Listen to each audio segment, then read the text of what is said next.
ಇವತ್ತು ರುಚಿಕರವಾದಂತಹ ಒಂದು ಅನ್ನದ ರೆಸಿಪಿಯೊಟ್ಟಿಗೆ ಬಂದಿದ್ದೇನೆ. ತುಂಬ ಈಸಿಯಾಗಿ ಒಂದು ರುಚಿಯಾದ ಮಸಾಲೆ ಪುಡಿಯನ್ನು ಮನೆಯಲ್ಲಿ ಮಾಡಿಕೊಂಡು ಮಾಡ್ಬೋದಾದಂತಹ ಆಲೂಗಡ್ಡೆ ರೈಸ್ ಅಥವಾ ಪೊಟ್ಯಾಟೊ ರೈಸನ್ನು ಮಾಡೋಣ. ಮಕ್ಕಳ ಲಂಚ್ ಬಾಕ್ಸಿಗಾಗಿರ್ಬೋದು ಅಥವಾ ರಾತ್ರಿ ಊಟಕ್ಕೋ ಮಧ್ಯಾಹ್ನದ ಊಟಕ್ಕೋ ಮಾಡ್ಕೊಳ್ಳಿಕ್ಕೆ ತುಂಬಾ ರುಚಿಯಾಗಿರುತ್ತೆ. ಹಾಯ್ ಫ್ರೆಂಡ್ಸ್, ಎಲ್ಲರಿಗೂ ನಮಸ್ಕಾರ. Welcome to Santrupti kitchen. ಈ ಆಲೂಗಡ್ಡೆ ರೈಸ್ ಅಥವಾ ಪೊಟ್ಯಾಟೊ ರೈಸ್ ಮಾಡಲಿಕ್ಕೆ ನಾನು ಅಗಾರೋ ಬ್ರ್ಯಾಂಡ್ ಅವ್ರದ್ದು ಫ್ರೈಯಿಂಗ್ ಪ್ಯಾನನ್ನು ಯೂಸ್ ಮಾಡಿದ್ದೇನೆ. ಇದನ್ನು ನಾನು ಅಮೆಝಾನಿಂದ ತರಿಸಿದ್ದೇನೆ. Cast iron frying pan. ಇದು ತುಂಬಾ ಚೆನ್ನಾಗಿದೆ, ತುಂಬ ಹೆವಿಯಾಗಿದೆ. ನಿಮ್ಮ ಯಾವುದೇ ಈ ರೀತಿ ರೈಸ್ ರೆಸಿಪಿಗಳನ್ನು ಮಾಡ್ಕೊಳ್ಳೋದಕ್ಕಾಗ್ಬೋದು, ಶಾಲೋ ಫ್ರೈ ಮಾಡೋದಕ್ಕೆ, ಡೀಪ್ ಫ್ರೈ ಮಾಡೋದಕ್ಕೆಲ್ಲ ತುಂಬಾ ಚೆನ್ನಾಗಿರುತ್ತೆ. ಮತ್ತು ಈ ಕ್ಯಾಸ್ಟ್ ಐರನ್ ಕಡಾಯಿಗಳು ಅಥವಾ ಪಾತ್ರೆಗಳಿಂದ ಅಡುಗೆ ಮಾಡೋದ್ರಿಂದ ಐರನ್ ಕಂಟೆಂಟ್ ಸಹ ನಮ್ಮ ದೇಹದಲ್ಲಿ ಊಟದಲ್ಲಿ ಸಿಗುತ್ತೆ ಅಂತ ಹೇಳ್ತಾರೆ. ಇದು ತುಂಬಾ ಚೆನ್ನಾಗಿರುತ್ತೆ. ಹಾಗಾಗಿ ನಾನು ಇದನ್ನು ತರಿಸಿದ್ದೆ. ನೋಡಿ ಎಷ್ಟು ತುಂಬ ಚೆನ್ನಾಗಿದೆ. ಇದನ್ನು ಮೊದಲಿಗೆ ನಾವು ಓಪನ್ ಮಾಡಿದ ತಕ್ಷಣ ಒಮ್ಮೆ ಇದನ್ನು ವಾಶ್ ಮಾಡ್ಕೋಬೇಕು. ಇದೆಲ್ಲ ಪ್ರೀ ಸೀಸನ್ಡ್ ಆಗಿರುತ್ತೆ. ಇದನ್ನೇ ನೀವು ಸೀಸನಿಂಗ್ ಮಾಡಬೇಕನ್ನೋ ಅಗತ್ಯ ಇಲ್ಲ. ಆದರೆ ಮೊದಲನೇ ಬಾರಿಗೆ ಹೇಗೆ ಯೂಸ್ ಮಾಡೋದು ಅಂತಂದರೆ, ಮೊದಲಿಗೆ ಇದನ್ನು ಚೆನ್ನಾಗಿ ಒಮ್ಮೆ ತಣ್ಣೀರಿನಲ್ಲಿ ತೊಳೆದು ಸ್ಮೂತ್ ಆಗಿರುವಂತಹ ಸ್ಕ್ರಬ್ಬರಿಂದ ಇದನ್ನು ವಾಶ್ ಮಾಡ್ಕೋಬೇಕು. ತುಂಬ ಹೆವಿಯಾಗಿರುವಂತಹ ಸ್ಟೀಲ್ ಸ್ಕ್ರಬ್ಬರ್ನೆಲ್ಲ ಯೂಸ್ ಮಾಡಿ ವಾಶ್ ಮಾಡಬೇಡಿ, ಇದರಿಂದ ಸ್ಕ್ರ್ಯಾಚಸ್ ಆಗಿಬಿಡುತ್ತೆ.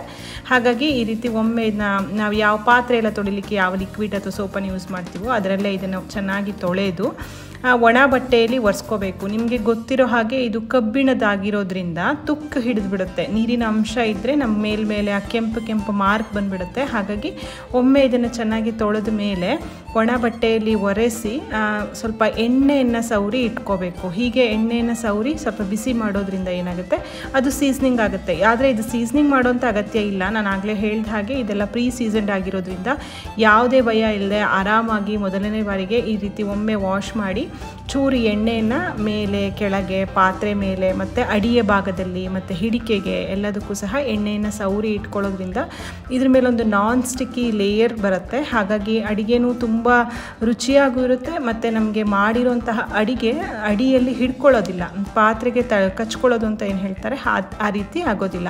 ಇದನ್ನು ಚೆನ್ನಾಗಿ ಎಣ್ಣೆ ಸವರ್ಬಿಟ್ಟು ನಾನು ಗ್ಯಾಸ್ ಮೇಲೆ ಇಟ್ಟು ಬಿಸಿ ಮಾಡ್ಕೊಳ್ತಾ ಇದ್ದೀನಿ. ಚೆನ್ನಾಗಿ ಬಿಸಿ ಆಯಿತು ಒಮ್ಮೆ ಅಂತ ಆದಮೇಲೆ ಒಂದು ಟಿಶ್ಯೂ ಪೇಪರ್ ಅಥವಾ ಒಂದು ಕಿಚನ್ ಟವಲ್ ತಗೊಂಡು ಇದನ್ನು ನೀಟಾಗಿ ಒರೆಸ್ಕೊಂಡು ಬಿಡಿ ಎಣ್ಣೆನೆಲ್ಲ. ನಂತರ ನೀವು ಅಡುಗೆ ಮಾಡಲಿಕ್ಕೆ ಸ್ಟಾರ್ಟ್ ಮಾಡಿದರೆ ಆಯಿತು. ಬನ್ನಿ ನಾವೀಗ ಪೊಟ್ಯಾಟೊ ರೈಸ್ ಮಾಡೋಣ.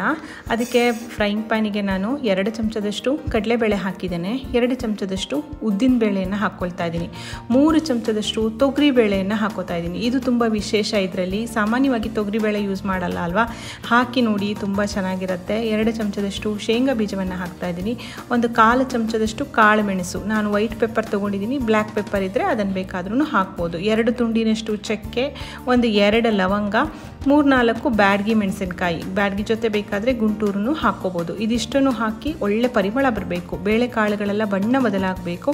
ಅಲ್ಲಿ ತನಕ ಇದನ್ನು ಸಣ್ಣ ಉರಿಯಲ್ಲಿ ಹುರ್ಕೊಳ್ಳಿ. ಎಣ್ಣೆ ಹಾಕಿ ಹುರಿಯೋದು ಬೇಡ, ಡ್ರೈ ರೋಸ್ಟ್ ಮಾಡಿಕೊಂಡ್ರೆ ಆಯಿತು.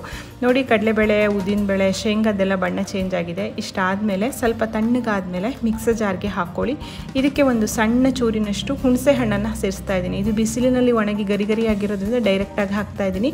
ಬೇಕಾದರೆ ನೀವು ಕಾಳುಗಳ ಜೊತೆ ಹುಣಸೆ ಹಣ್ಣನ್ನು ಬಿಸಿ ಮಾಡ್ಕೊಳ್ಬೋದು. ಹುಣಸೆ ಹಣ್ಣನ್ನು ಹಾಕಿ ಈ ರೀತಿ ನುಣ್ಣಗೆ ಪುಡಿ ಮಾಡ್ಕೋಬೇಕು. ಈಗ ಅದೇ ಫ್ರೈಯಿಂಗ್ ಪ್ಯಾನಿಗೆ 2 ಚಮಚದಷ್ಟು ಎಣ್ಣೆ ಹಾಕೋತಾ ಇದ್ದೀನಿ. ಕ್ಯಾಸ್ಟ್ ಐರನ್ ಪಾತ್ರೆಗಳಿಗೆ ಯಾವಾಗಲೂ ಎಣ್ಣೆ ಸಹ ಸ್ವಲ್ಪ ಕಡಿಮೆನೇ ಸಾಕಾಗುತ್ತೆ, ತುಂಬ ಏನು ಎಣ್ಣೆ ಬೇಕಾಗೋದಿಲ್ಲ. ಎಣ್ಣೆ ಬಿಸಿ ಆದಮೇಲೆ 1/2 ಚಮಚದಷ್ಟು ಸಾಸಿವೆ ಹಾಕ್ತಾ ಇದ್ದೇನೆ, 1/2 ಚಮಚದಷ್ಟು ಜೀರಿಗೆ ಹಾಕ್ತಾ ಇದ್ದೇನೆ, ಹೆಚ್ಚಿದಂತಹ 2 ಈರುಳ್ಳಿ, ಸಣ್ಣದಾಗಿ ಈರುಳ್ಳಿಯನ್ನು ಹೆಚ್ಚಿಟ್ಕೊಂಡಿದ್ದೆ. ಈರುಳ್ಳಿಯನ್ನು ಹಾಕಿ ಹಸಿ ವಾಸನೆ ಹೋಗೋ ತನಕ ಹುರ್ಕೋಬೇಕು. ಈರುಳ್ಳಿ ಚೆನ್ನಾಗಿ ಹುರಿದ ಮೇಲೆ ಇದಕ್ಕೆ ಸ್ವಲ್ಪ ಕರಿಬೇವಿನ ಸೊಪ್ಪನ್ನು ನಾನು ಸೇರಿಸ್ತಾ ಇದ್ದೇನೆ. ಆಲೂಗಡ್ಡೆ ಅಥವಾ ಪೊಟ್ಯಾಟೊ ರೈಸ್ ಆಗಿರೋದ್ರಿಂದ ಇಲ್ಲಿ 2 ದೊಡ್ಡ ಆಲೂಗಡ್ಡೆಯನ್ನು ಸಿಪ್ಪೆ ತೆಗೆದು ಈ ರೀತಿ ಕ್ಯೂಬ್ ಆಗಿ ಹೆಚ್ಚಿಟ್ಕೊಂಡಿದ್ದೆ. ಹೆಚ್ಚಿರುವಂತಹ ಆಲೂಗಡ್ಡೆಯನ್ನು ಒಗ್ಗರಣೆಗೆ ಸೇರಿಸಿ 1/2 ಚಮಚದಷ್ಟು ಅರಿಶಿಣ, ಒಂದು 1/2 ಚಮಚದಷ್ಟು ಉಪ್ಪನ್ನು ಹಾಕ್ಕೊಳ್ಳೋಣ. ಆವಾಗ ನಮಗೆ ಹೋಳು ಸಪ್ಪೆ ಅಂತ ಅನಿಸೋದಿಲ್ಲ. ಉಪ್ಪು ಅರಿಶಿಣ ಹಾಕಿ ಚೆನ್ನಾಗಿ ಮಿಕ್ಸ್ ಮಾಡಿ, ಇದು ಆಲೂಗಡ್ಡೆ ಹೋಳುಗಳು ಸ್ವಲ್ಪ ಬೇಯಬೇಕು, ಅಲ್ಲಿ ತನಕ ವೆಯ್ಟ್ ಮಾಡಿ. ನಂತರ ಇದಕ್ಕೆ ಒಂದು 1/2 ಚಮಚದಷ್ಟು ಅಚ್ಚ ಖಾರದ ಪುಡಿ. ನಾನು ಬ್ಯಾಡಗಿ ಮೆಣಸಿನ ಪುಡಿ ಹಾಕ್ತಾ ಇರೋದ್ರಿಂದ ಅಷ್ಟು ಖಾರ ಇಲ್ಲ, ನೀವು ನೋಡಿಕೊಂಡು ಹಾಕ್ಕೊಳ್ಳಿ.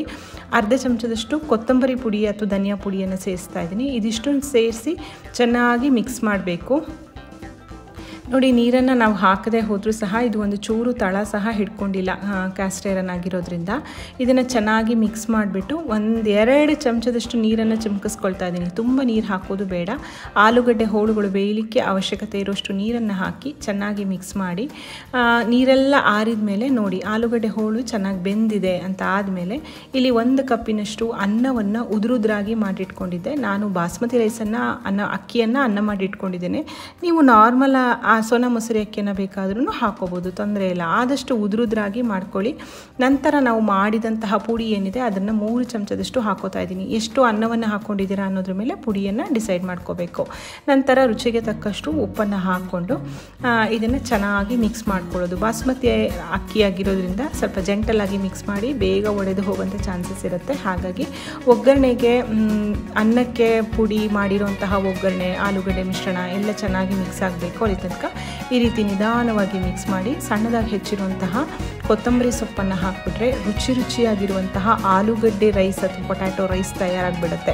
ತುಂಬ ಬೇಗ ಆಗುತ್ತೆ. ಈ ಪುಡಿ ಅಂತೂ ಮಾಡಿಟ್ಕೊಂಡ್ರೆ ತುಂಬ ಬೇಗ ಮಾಡುವಂತಹ ರೆಸಿಪಿ ಇದು. ತುಂಬ ಡಿಫ್ರೆಂಟ್ ಆಗಿರುತ್ತೆ ಫ್ರೆಂಡ್ಸ್, ತುಂಬ ರುಚಿಯಾಗಿ ಸಹ ಇರುತ್ತೆ. ನೀವು ಸಹ ರೆಸಿಪಿಯನ್ನು ಟ್ರೈ ಮಾಡಿ. ಹಾಗೆ ಈ ಫ್ರೈಯಿಂಗ್ ಪ್ಯಾನಲ್ಲಿ ನಾವು ಅಡುಗೆ ಮಾಡಿದ ತಕ್ಷಣ ತೆಗೆದುಬಿಡಬೇಕು, ಯಾಕೆಂದರೆ ಕ್ಯಾಸ್ಟ್ ಐರನ್ ಆಗಿರೋದ್ರಿಂದ. ಅದನ್ನು ಮಾಡಿದ ನಂತರ ಮೊದಲಿಗೆ ನಾವೇನು ಸ್ಟೆಪ್ಪನ್ನು ಮಾಡಿದ್ವೋ ಅದೇ ಸ್ಟೆಪ್ಪನ್ನು ರಿಪೀಟ್ ಮಾಡಿದರೆ ಆಯಿತು. ನೀಟಾಗಿ ಅದು ತಣ್ಣಗಾದಮೇಲೆ ತೊಳೆದು ಒಣ ಬಟ್ಟೆಯಲ್ಲಿ ಒರೆಸಿ ಅದಕ್ಕೆ ಸ್ವಲ್ಪ ಎಣ್ಣೆಯನ್ನು ಸವರಿ ಇಟ್ಕೊಂಡ್ರೆ ಅದು ತುಕ್ಕು ಹಿಡಿಯೋದಿಲ್ಲ. ನೆಕ್ಸ್ಟ್ ಟೈಮ್ ಮಾಡುವಾಗ ನಮಗೆ ತುಂಬ ಈಸಿ ಆಗುತ್ತೆ. ನೀರಿನ ಪಸೆ ಇಲ್ದಿರೋ ಥರ ಈ ರೀತಿ ಚೆನ್ನಾಗಿ ಒರೆಸ್ಕೊಂಡು 1/2 ಚಮಚ ಎಣ್ಣೆಯನ್ನು ಹಾಕಿ ಎಲ್ಲ ಕಡೆ ಎಣ್ಣೆಯನ್ನು ಸವರಿ ನೀವು ಸ್ಟೋರ್ ಮಾಡಿ ಇಟ್ಕೊಂಡ್ರೆ ಎಷ್ಟು ವರ್ಷ ಲೈಫ್ ಟೈಮ್ ಬೇಕಾದರೂ ಇದು ಬಾಳಿಕೆ ಬರುತ್ತೆ. ನೋಡಿದ್ರಲ್ಲ, ನೀವು ಸಹ ಈ ಫ್ರೈಯಿಂಗ್ ಪ್ಯಾನ್ನ ತೊಗೊಂಡು ರೆಸಿಪಿಯನ್ನು ಟ್ರೈ ಮಾಡಿ. ಹೇಗಾಯ್ತು ಅಂತ ತಿಳಿಸೋದನ್ನು ಮಾತ್ರ ಮರಿಬೇಡಿ. ನನ್ನ ವಿಡಿಯೋ ಇಷ್ಟ ಆಗಿದ್ದರೆ ದಯವಿಟ್ಟು ವಿಡಿಯೋವನ್ನು ಲೈಕ್ ಮಾಡಿ, ಶೇರ್ ಮಾಡಿ, ಕಾಮೆಂಟ್ ಮಾಡಿ. ಮತ್ತೊಂದು ಅಡುಗೆಯೊಂದಿಗೆ ಮತ್ತೆ ಸಿಗ್ತೇನೆ. ಅಲ್ಲಿವರೆಗೂ ಧನ್ಯವಾದ.